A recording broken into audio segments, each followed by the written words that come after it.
From the studios of North Carolina Public Radio in Chapel Hill, this is Due South on WUNC News. I'm Leonita Inge. It's Friday, time for the North Carolina News Roundup. State lawmakers are back in their home districts getting ready for the midterm election. That means plans to override any of Governor Josh Stein's recent vetoes won't happen until the end of the year, and that includes a controversial elections law bill. More on that story, but first, here are some of the voices that made the news this week. So what I'm asking you to do is to stand with Governor Stein. Stand here with my colleagues that are here. We appreciate all of you being here. And show that we as a people, as North Carolinians, will stand for voting rights for all of us. Raleigh city leaders are considering a curfew drafted to restrict anyone 18 or under from public spaces between 11 p.m. and 5 a.m. The majority of the kids, they know we're members of this community, they respect us, but there's a few that we're not reaching, that they don't respect law enforcement. And that's a challenge for us, and that's a problem for us. Elon University asked 800 North Carolinians how they identify themselves in political and social groups. The most common identity, working class. It is back to school time in North Carolina. To help get us through this week's News Roundup is a smart panel of journalists. Laura Leslie, editor of NC Newsline. Brianna Atkinson, WUNC's higher education reporter.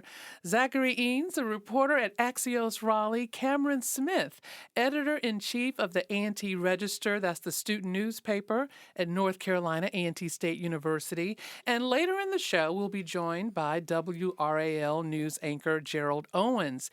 Hello, everyone. Glad to have you here. Hi, Leonita. How's it going? Hey there. Glad to be here. Hey.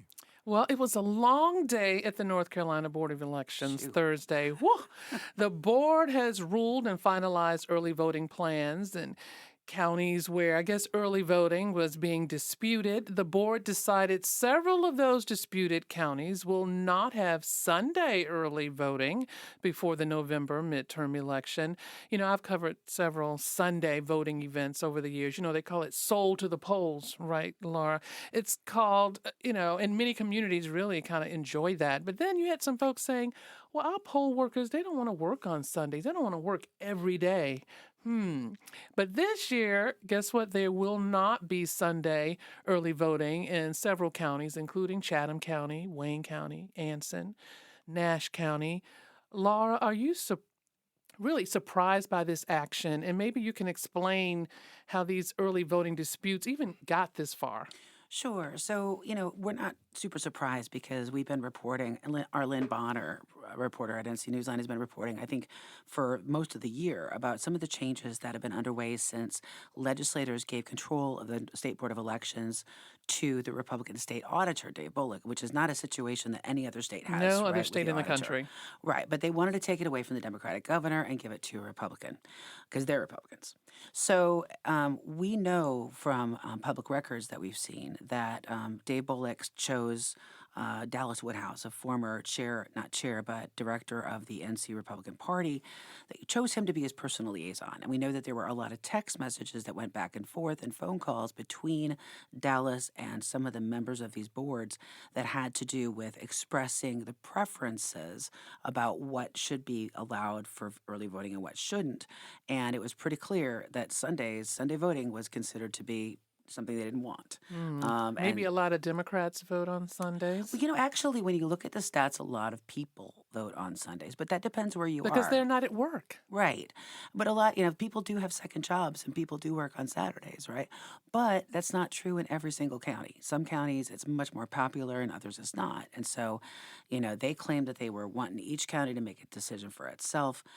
Interestingly enough, though, when it came to the counties that could not agree on an early voting plan, almost all, I think, but one ended up with no Sundays. Mm-hmm.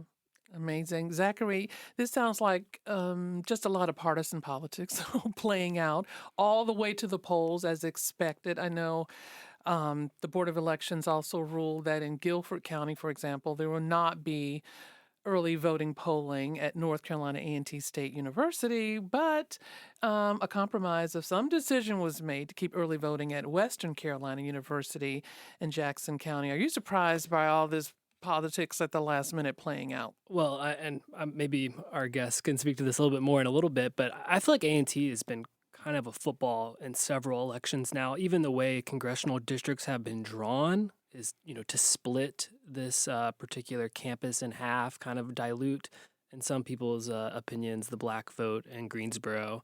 In fact, there's no representative that really represents Greensboro in Congress at this point because of the way it's been drawn. But I do think it's hard not to look at this and have that skeptical eye that there is some political interference going on just because of the way the state auditor is so involved now. But I think one interesting thing I'm watching is I think there's this assumption that, higher turnout is better for Democrats. And certainly when you look at A&T's campus, that probably would help the Democratic base a little bit more. But there has been sort of a theory that a lower turnout would help, is favoring Democrats in more recent elections. If you look at sort of mid-year elections that are lower turnout, Democrats have been doing better. Whereas sort of the higher turnout ones, especially if Trump is on the ballot, have been better for Republicans in recent years.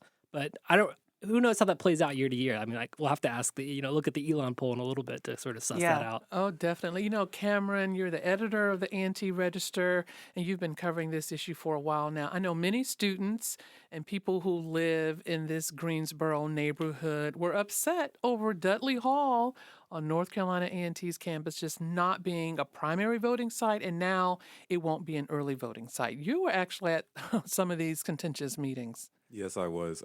I was at the meeting in January where we had students come out to the State Board of Elections meeting, and it was, I think the biggest thing that we want is availability.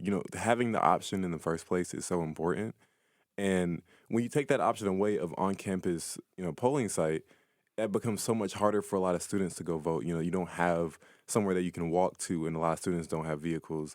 They might not have a chance to ride with somebody, or they might not have the money for an Uber to get there. So in January, when I was present with, so many students going out there to protest the removal of the polling site, I saw the passion myself. You can't take that away from so many young people who want to vote in the first place. Turnout regardless. We need the option in general. So it definitely affects UNCG's campus as well, A&T's campus. Just in general, we definitely need to figure out what's going on there.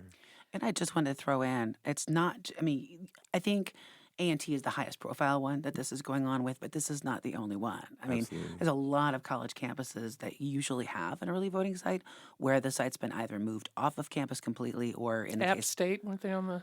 they got changes made.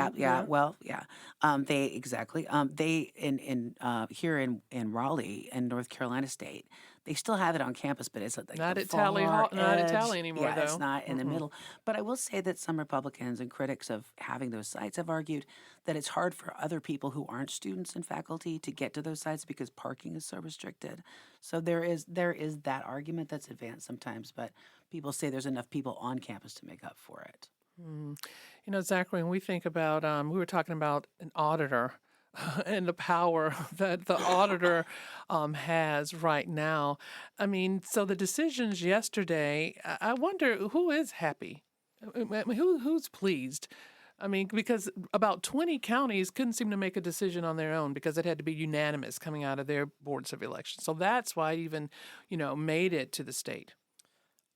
I'm not sure a ton of people are happy in general, but I think it is kind of one of those things that tell me what the results in November are, and we can kind of look back with 2020 hindsight, because I just think that a lot of there's so many ramifications that we just don't really know yet. But I don't know, because it seems like the auditor's taken a lot of heat obviously through this. He had to sort of publicly distance himself from Dallas Woodhouse throughout this, and I don't think anybody on his team was wanting to see headlines about that for a month straight. At the same time, I think, like you said, I think Democrats don't want to lose these, polling places in a lot of places. What is the governor saying? The timing seemed kind of ironic that he announced his veto this week of that elections bill that had a lot to do with early voting. He actually was asked about it yesterday, and he pointed out how rare it is that an auditor would be overseeing elections. But, he just said he feels like, he said, they're trying to tilt the field of play to make it harder for people who they think won't support them and easier for those who do, and it's just not right. That was his take on this. But on the other side, the Republicans say the Democrats have done this too. They just don't have a paper trail. I will just say I've covered this a long time. There's always elections boards that don't agree with each other. They always have some of them come up to the state, but it's never felt quite this partisan. Very partisan. Well, anything else, Zachary, you'd like to say on this topic? I know we're expecting, I guess, this to be vetoed. Well, not what came out of the Board of Elections, but that the elections bill that our governor just vetoed this week. So I guess when lawmakers get back, that's what they plan on doing. I certainly do think that the messaging ability that Josh Stein has on this is one of his sort of most powerful, aspects of his governorship. And I could imagine that this will be sort of something that Democrats and the governor continue to hammer on the rest of this campaign cycle, just bringing it up all the time. I think they sort of view it as something that makes their case stronger coming in November. That's right. Well, stay tuned for more of the Friday News Roundup. We'll be back with Laura Leslie, Brianna Atkinson, Zachary Eanes, Cameron Smith, and we'll also be joined by Kaye Usry from Elon University in that Elon University poll. I'm Leonida Inge. This is Due South.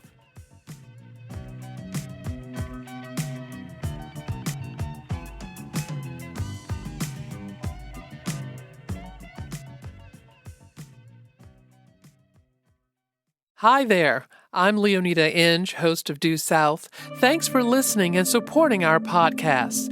We work smart to bring you the best North Carolina and the South have to offer, from the latest in state politics to important voices in race and Southern culture.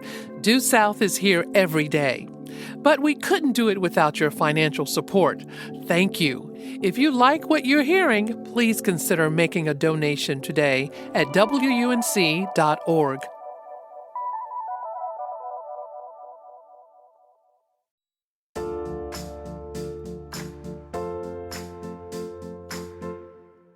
Welcome back to the Friday News Roundup on Due South. I'm Leonida Inge.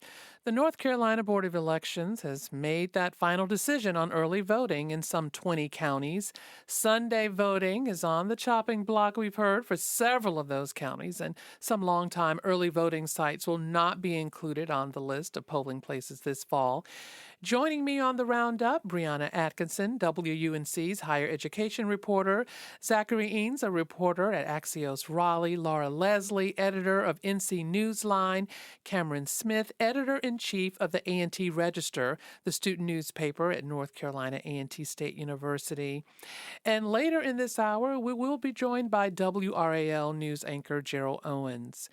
Well, Cameron, you're a student at North Carolina A&T. That's in Greensboro, the largest historically Black university in the country. And you're editor of the school paper. Wow, a lot on your shoulders. But tell us about the rise in activism on campus since students really found out that I guess there will be no voting precinct on campus, especially this midterm election season.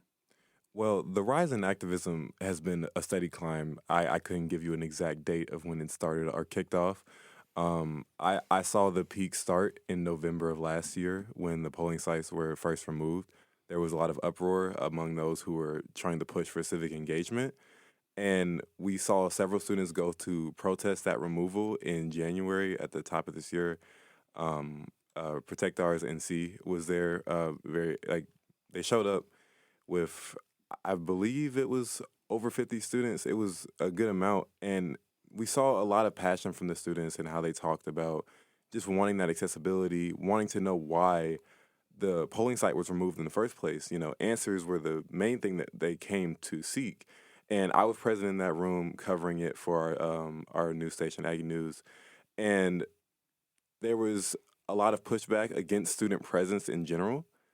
At the end of the meeting, there was a show of protest where everybody stood in front of the board and spoke openly about how they were upset about the removal of the polling sites. And it was threatened that police would be called to remove students from the room. And in that moment, we just saw a surge in political interest and engagement, where we saw students, particularly leaders, Olu Rouse and Shai Rozier, they very much so were spearheading the push for civic engagement on campus, getting students involved, getting them to go out and go to the polls, trying to fund buses to go to the polls, like all of those things. We saw a lot coming from them. It made you think about the movies we've seen and the documentaries from the 1960s Right. Absolutely. all over again. And Laura, I know the issues of voting rights, it just seemed to be peaking this year and last.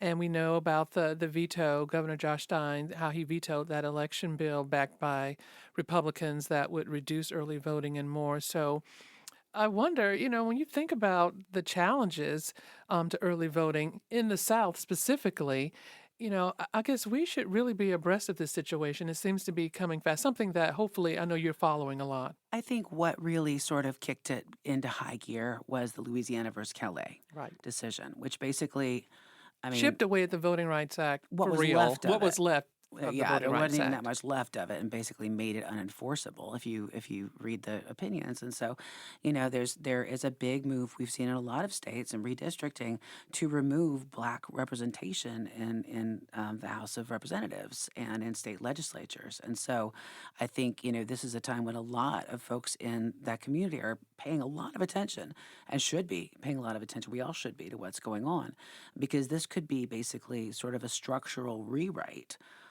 of American government at all levels that could basically erase a lot of the representation we've taken for granted since the 1960s and 70s. It was definitely a topic I can speak on forever. I want to move on to higher education. Man, tens of thousands of students. I mean, like, if you can't tell by all the traffic that college students are back in town, that's the problem, right? Well, Brianna, you've been very busy with a lot of back to school reporting. So I guess something that I just saw that the UNC system has now responded to a national call to action, Yes. to the federal government. Please explain that. Yeah, earlier this month, Linda McMahon, so the U.S. Secretary of Education, she sent out, like you said, a national call to action, asking schools to essentially say how they are adhering to certain standards of academic excellence. There was transparency and merit in admissions, free speech and open inquiry, prioritizing American interests, just a lot of different things that she wanted universities to answer. How are they doing this on their campuses? She gave them the end of the year to do so. The UNC system decided that they only needed a couple of weeks, and they published an 11-page letter detailing the policies that they have in place that kind of meet these standards. It didn't really get into any new policy. It was kind of explaining some long-standing things that they've had, as well as a couple of controversial decisions in the past couple of years. What are some of those controversial decisions? Yeah, one of them just started this fall. It's the public syllabi mandate, which mandates that every public college professor has to publish their syllabus on an online searchable database. It kind of came to terms last year. There was a right-wing activist group that was trying to get some syllabi on a couple of different campuses. UNC Chapel Hill and UNC Greensboro were kind of in the news because they came to two completely different decisions. UNC Chapel Hill said syllabi are intellectual property. They belong to professors. Professors can say whether they're released or not. UNC Greensboro did not say that. So the UNC system swooped in and decided across the board, all syllabi have to be published. Another thing is there's been DEI initiatives on campus that they have gotten rid of. They are all doing race-blind admissions like many schools have to do now because of the Supreme Court ruling from 2023. So a lot of that was wrapped up in the letter. And when I think about that, and especially that 2023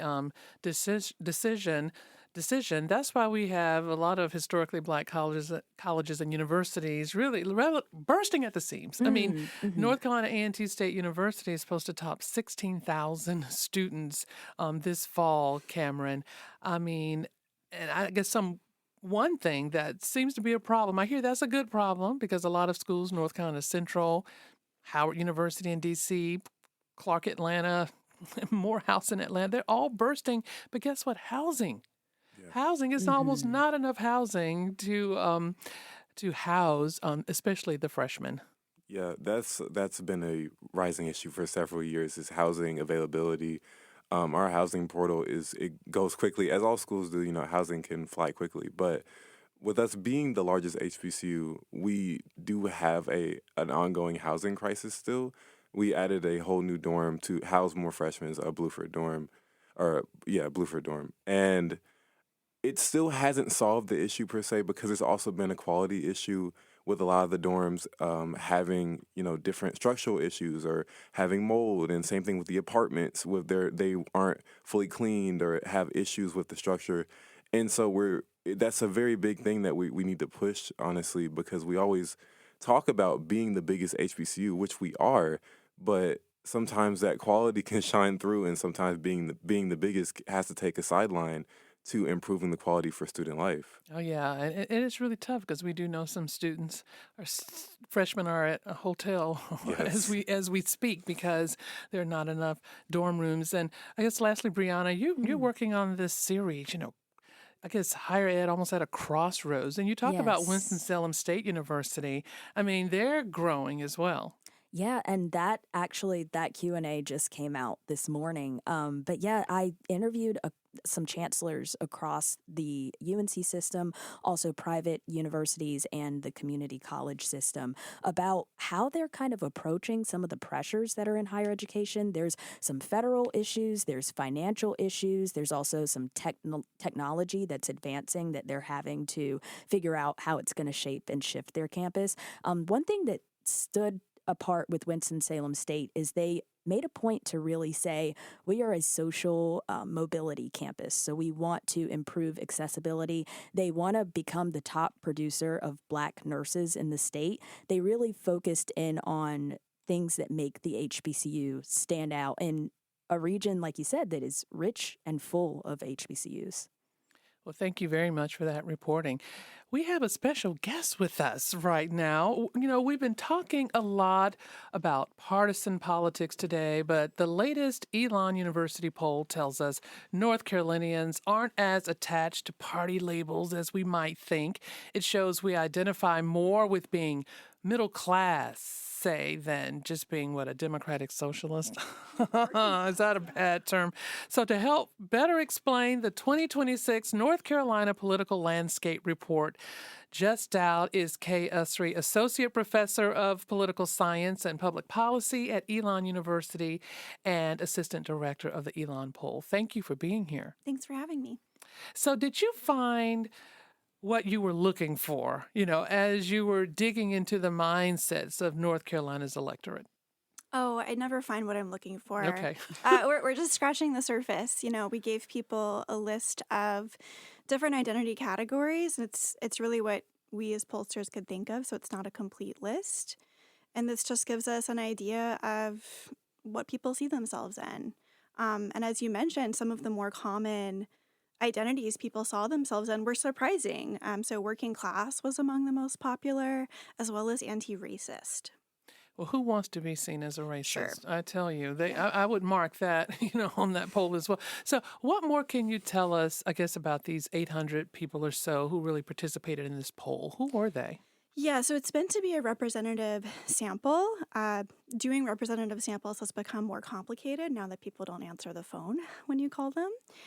So it's state-of-the-art technology. It's a probability sample. It's representative of the state. So these 800 voters can tell us a lot about the state as a whole. Well, jump in here, Zachary and Laura.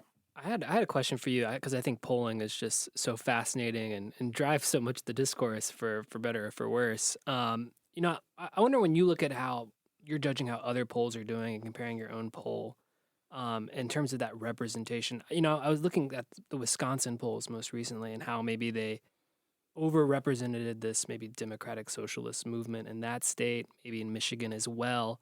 I was wondering, is there something about just when you look at how you try to make this representative, do you think who is more overrepresented right now in these polls, or who are you trying to underrepresent? I don't know how you balance these all out, if that makes sense. I think it's always a moving target.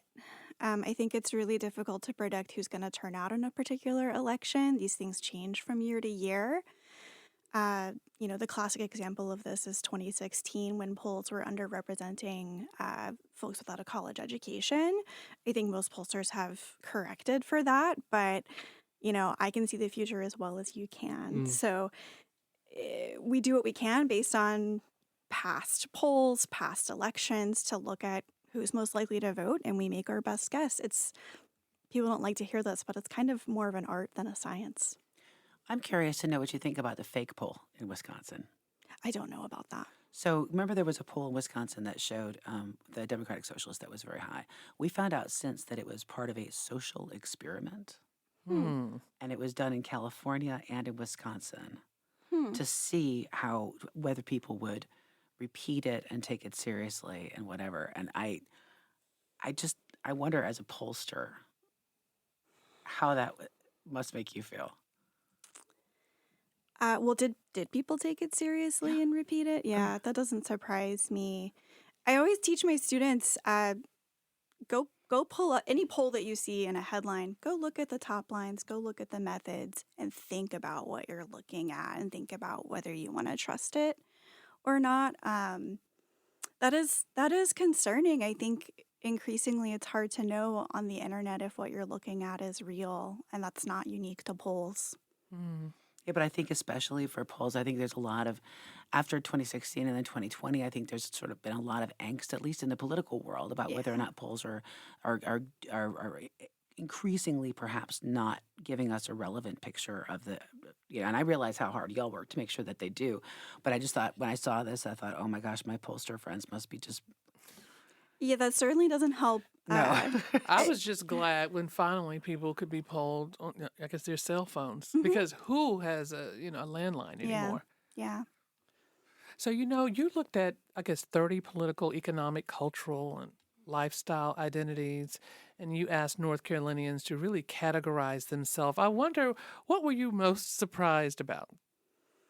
Honestly, I was surprised that close to 30% of people did see themselves in the Democratic Socialist label.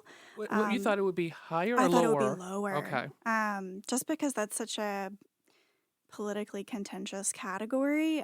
People tend to associate it with the DSA, people like Zohran Mamdani, who I understood to be pretty contentious figures, but I don't know. We didn't ask further follow-up questions about this. It was a big poll with lots of questions. There's always the problem of wanting to know more. But it suggests to me that in a future statewide primary, there might actually be room for a Democratic Socialist candidate to do pretty well. I mean, among Democrats, I think it was close to 60% who saw themselves in that label. And we tend to think of North Carolina as a more purple state than that. So that was surprising to me. Did you find a lot of substantial overlap among partisan groups? It depends on which category you're looking at. The more politicized the category, the more you see a partisan split. But some of these categories were not political at all. Do you like the beach or the mountains? And then you see no partisan split at all. I believe that. I know the poll, or at least one of your recent polls, found that former Governor Roy Cooper has a substantial lead over Republican challenger Michael Whatley. So can you share more about the specifics of these wide margin of support? Sometimes you want to believe them or not. Yeah, that's been a real topic of conversation among analysts, is how durable is this lead? Mm-hmm. I will say the election is 3 months away. A lot can happen in 3 months. At the same time, Roy Cooper is a really well-known, well-liked figure in the state of North Carolina, and Michael Whatley is still building up his name recognition. Historically, we've seen Republican campaigns in the state do a blitz of negative ads in the weeks leading up to an election. So I wouldn't bet on that being a permanent lead. Like I said, a lot could change. Your poll also found that there's substantial interest in this year's midterm. Were you able to determine what's motivating that increase in engagement? I would hesitate to say. I think we call it a social desirability problem. People want to say that they're interested in an election. They want to seem engaged and informed. But I don't think this was an unusual level of interest. What about young folks? We have some young folks on this panel. Even today, I saw a survey not too long ago. I think it was a Pew Research Center survey. Just talked about how young folks, they're showing their activism more online. They read the news. They consider themselves politically active by doing that. But but older adults, they donate. They vote. They join different groups. What can we say about that young group of people? 18 to 34. I haven't looked at those numbers recently, so I wouldn't quote any numbers for you. But I would say, I'm a college professor. I work with young people. That Pew Center finding that rings true for me. They're consuming a lot of content. I like to tell my students, though, that politics is for power. It's for building power. So becoming informed and paying attention is great. But then what are you doing with that? Do something with that.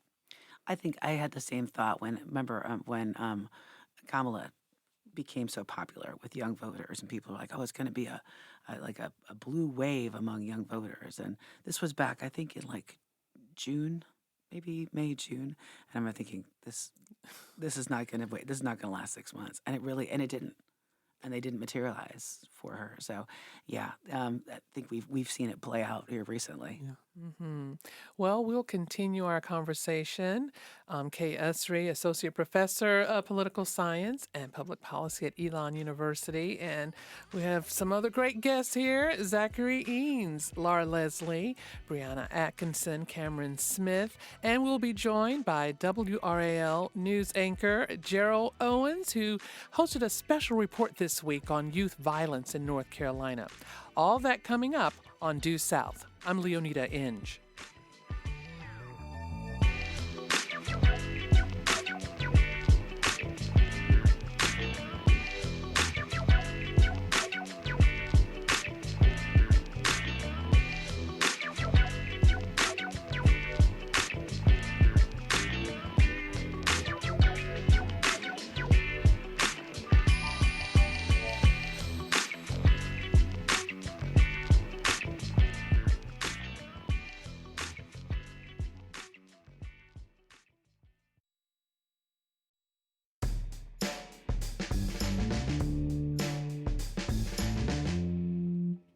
We're back with more North Carolina News Roundup on this Friday afternoon on Due South. I'm Leonida Inge.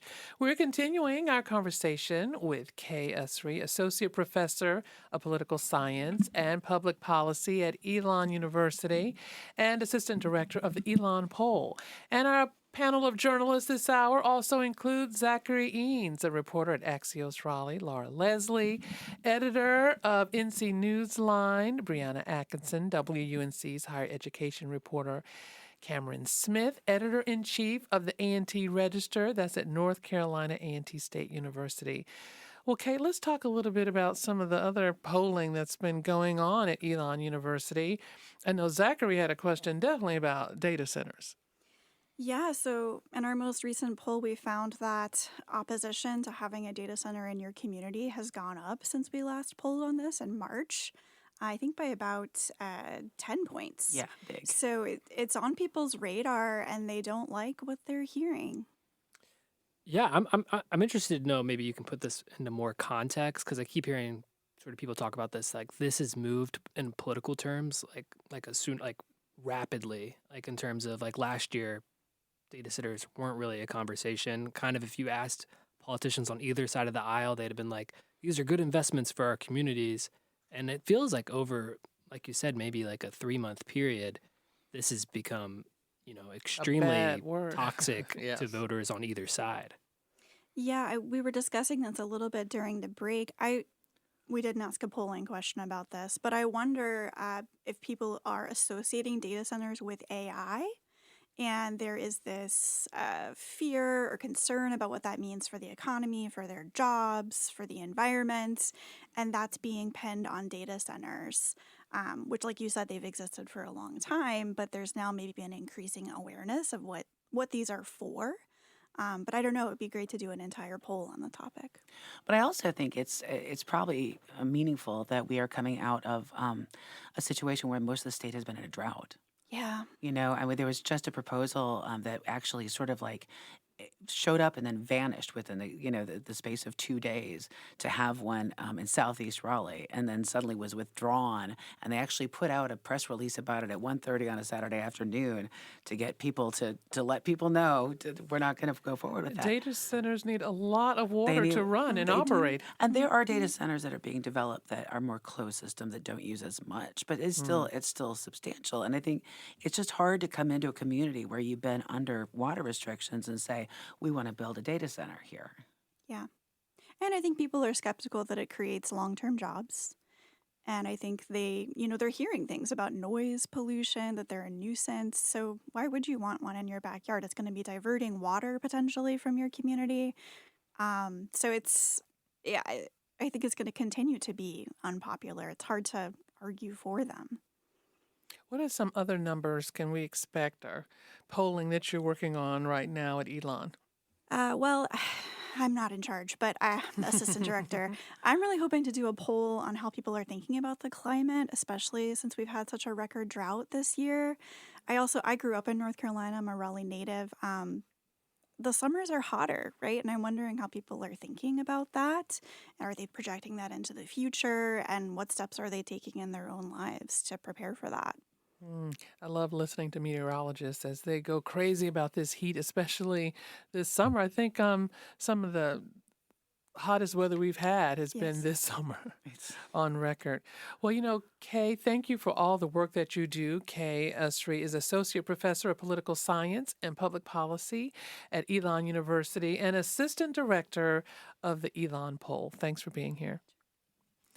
Well, we're moving on to teen violence, a topic I definitely wanted to talk about this week. WRAL News aired an in-depth hour-long television report this week on the rise in youth violence in North Carolina with a microscope on Raleigh and the Triangle. Longtime journalist and anchor Gerald Owens hosted that special report. We report on teen violence all too often. Tonight, we're pushing for solutions. We're seeing this trend of younger offenders. Violent crimes involving children as young as 12, 13, 14 years old in some cases. Growing up, I didn't see this much violence with people our age. This community deserves to be safe, and there should be some accountability. Well, Gerald Owens joins us to talk about the report that strategically aired just as young people are heading back to school. Thanks for being here, Gerald. I'm glad to be with you. Thank you very much. So what was the catalyst that made you and WRAL say, we have to address this growing problem right now?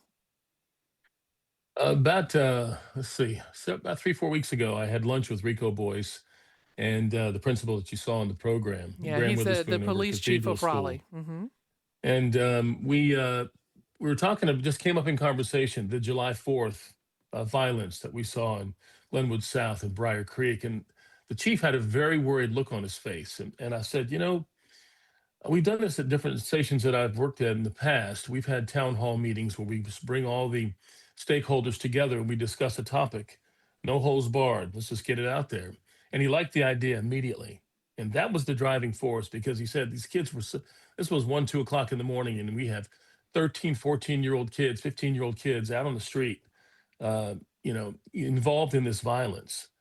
And so he was very concerned about it. He said, I'd love to do it. And we got some other partners involved, the Wake County Sheriff's Office, a community activist, Kerwin Pittman, a pastor from Raleigh, and some kids. We got a couple of kids on the panel so they can give us their own ideas and reactions to what possible solutions we may come up with.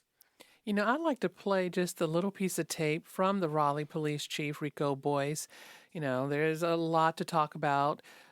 Implementing curfews has come up in the Raleigh area to keep young folks off the street late at night. Here is Rico Boyce. There's a few that we're not reaching, that they don't respect law enforcement. And that's a challenge for us, and that's a problem for us. And that's what we want to find solutions where we can bridge that gap, we can improve that relationship between law enforcement and those in our community, those juveniles who I don't talk to the police. I don't have nothing to say. I'm going to run from the police. I'm going to fight for the police. Unfortunately, that's a reality. That's what our officers are seeing out there, is that the suspects are becoming, the criminals are becoming younger and doing more violence. And it's all about respect. We're losing that respect with, segments of our community. And that's where part of the problem lies. So that's part of the problem, Gerald. I mean, I kept hearing that over and over. Young people out late at night and having very little respect for the law. hmm Absolutely. And that was an underlying theme. I asked the kids point blank, I said, do you all respect law enforcement? And do your peers respect law enforcement? Now, keep in mind, these are two kids they'd gone through private school. They may have had a different education than a lot of other kids. So their reaction was, yes, we do. And he said that it just takes time to build that relationship because law enforcement can be intimidating. I remember when I was a kid, it was vivid. I can remember like it was yesterday. We were at the elementary school. We used to play at the school where I grew up. It was just for 3 blocks from my house. And we'd ride our bikes around the parking lot. And a motorcycle officer came up on this big Harley. And he looked at us and he said, I bet I can make a tighter circle with my Harley than you can with your bicycle. And we all looked at each other and there's no way you can do that. And he did. And this guy became a coach for one of our teams in the summer, one of our baseball teams. So he built that relationship early. And we really had this great feeling about being connected with law enforcement early on. And these kids kind of said the same thing, is that knowing that police officers can be your friend, a mentor, a confidant is really important. And it keeps you away from some of the violence that we saw on July 4th. I'd like my panel to join in. One thing, Cameron, have you heard of, you're, I think, the youngest one on this panel, not too far from being a teenager, but have you heard of teen takeovers before? I have heard of takeovers before. It's a slight issue from where I'm from as well in Atlanta. There are issues of teen takeovers, but I think that's always been a thing of young people just being out, sometimes being rambunctious, getting in trouble sometimes. I do think it needs to be riled in a little bit or pulled in. So hopefully so. Any more questions? Because what I'm hearing now actually is that, okay, you have the teen takeovers, but you have this level of violence, gun violence, and that the police, they're arresting these kids. They've even gotten somebody out of New York and brought them back to Raleigh. I remember during the press conference initially after those teen takeovers here that happened July 4th, that Captain Boyce, or the police chief Boyce, said that he was amazed by the number of guns that the kids had. And I mean, I don't know what you do with that. I mean, obviously, as you say, they got somebody in New York, who managed to leave Durham and get up there, get found. So, because those are the repercussions that that you're going to get arrested. It's not just like a takeover party. Because when I hear teen takeover, I wasn't even thinking of violence. I thought, oh, they're just partying hard. But that's not it, right, Gerald? No, it's not. And what got me are the ages of these kids, and they're out at 1, 2 o'clock in the morning. As a parent of 2, there's no way that my kids are going to be out there at night. And that's not what we did when we were growing up. Yes, it's a different time, but still, come on, 12, 13, 14, 15, and 5,000 of them. How did 5,000 of anybody get together and organize something like that and nobody know about it? Or at least they don't know about what could happen. And I know that there are some changes being made, and law enforcement is studying this and determined not to let this happen again. And prosecuting the people who were involved in the gun violence and the other violence is one way to kind of let everybody know that this will not go unpunished. But by the same token, what's it going to take for another teen takeover 6 months, a year later in a different city? Well, I know Wake County District Attorney Lauren Freeman, she says parents are going to be held accountable. I mean, they have to be held accountable. You can't just put the kid in jail. What are some of the numbers? Assaults involving kids are up 67%. in the area, and the number of gunshots fired are up more than, I don't know, is it 1,000%? I mean, 1,100. Yeah, 1,100. those numbers sound 67% pretty or something. scary, Gerald. What is the city council in Raleigh or the Wake County planning to do? Well, right now, the hot topic is curfew. Do we impose a curfew? Can we enforce a curfew? I think if you ask people off the record, they might tell you something different. But when we talked about this during the special, and Chief Boyce said that he prefers to come up with solutions that don't rise to curfew, that address or begin to address the issue before we get to a level of telling kids when they can and cannot be outside. So it really is a touchy subject. When we agreed to do this town hall, we thought to ourselves we could have 20 people on this panel, and to be honest, this may just be our first one. We may revisit this subject down the road and maybe have a group of kids, nothing but kids, and have them talk it back and forth. But people are scrambling. The council's trying to do the right thing. The mayor's trying to do the right thing, and law enforcement are trying to do the right thing. This didn't happen overnight, and it's not going to get fixed overnight, but they're working on it. And what happened on July 4th got everybody's attention. So you're saying a big open conversation with everybody involved, because in the end, we'll all be impacted if we have a teenager or not. Where do you hope to go from here? Really, when I think of what are the biggest takeaways from your panel, what was left out? What did you not get to in that discussion? We touched on it, but we didn't touch on it to the extent that I would have liked. And granted, we were dealing with a time constraint. I mean, an hour may sound like a lot of time, but it's not when you mix in ads, commercial breaks, and that kind of thing. But parents and the parents' role. We didn't want to pin parents against the wall and point a finger at them. By the same token, we talked about the need for them to be responsible for their children, especially at 1 and 2 o'clock in the morning.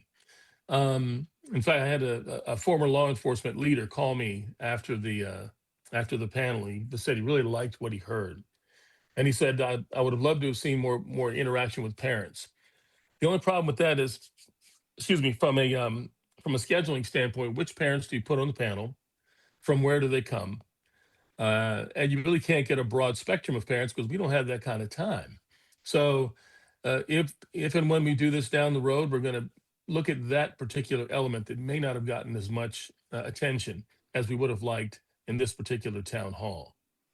Well, Gerald Owens is a journalist and longtime anchor at WRAL News. I actually think you anchored too many newscasts a day, Gerald. You work hard. You work hard at WRAL. And you hosted this special Youth Violence in North Carolina. Thanks for being here.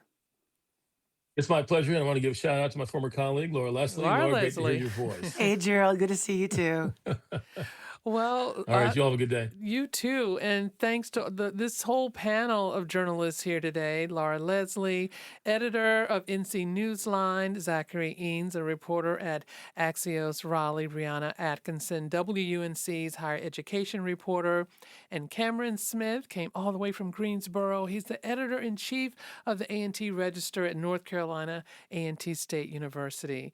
This is Due South. Due South is a production of WUNC News and a broadcast service of the University of North Carolina at Chapel Hill. Our producers are Stacia Brown, Rachel McCarthy, and Ben McNeely. Denarius Thomas is our technical director. Aaron Keever is our executive producer. And our theme music is by Quilla. For Jeff Tabiri, I'm Leonida Inge.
The fatal shooting of a teenager at a protest in Seattle has gone unsolved for 6 years. This is open in your face. How are there no answers? Our investigation has uncovered new evidence and witnesses who say they've never talked to police. Did police ever call you? Not once. Listen to We Keep Us Safe, a new true crime series on the Embedded podcast from NPR.